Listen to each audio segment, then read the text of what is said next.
He took the money to go to the Titans, and he's dragged his ass to the Titans ever since.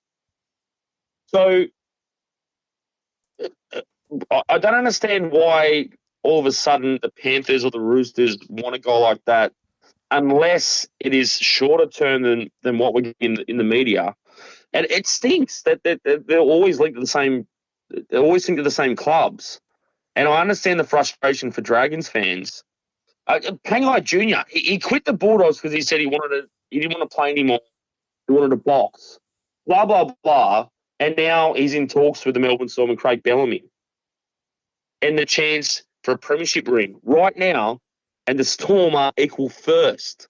There's no way the NRL can let that happen. I'm not going to say that the NRL is weighted towards what the NRL considers top rating TV clubs or big clubs in 2024.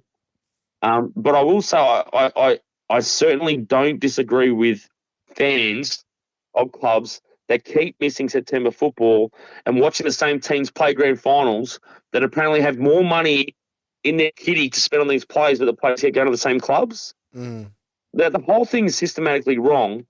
But in the same breath, I will say that Fifita's the wrong bloke for the Dragons. I mean, it's good PR for a month. You get him in a jersey, he runs out, and it's David Fifita.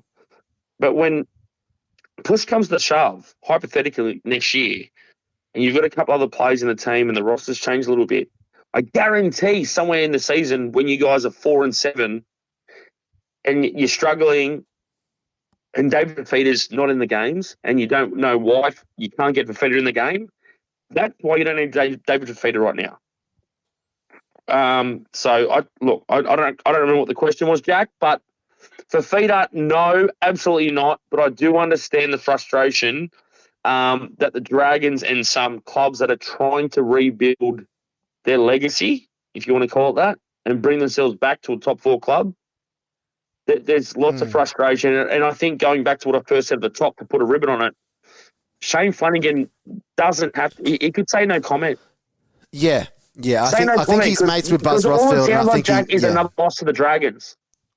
Well, that's what it sounds like, a loss. And like I said to you last week or the week before in the podcast, I think Shane Flanagan's obviously very, very keen and he's delighted that he's coaching again. But I think he's also got one eye on media as well. And I think having worked in the media as well prior to kind of getting back into coaching, I think that's kind of part of his plan. But I think there's a lot of fans that would prefer he just keep his mouth shut and not give Fox Sports a soundbite, not give Fox Sports and the Telegraph and the Sydney Morning Herald some backlash.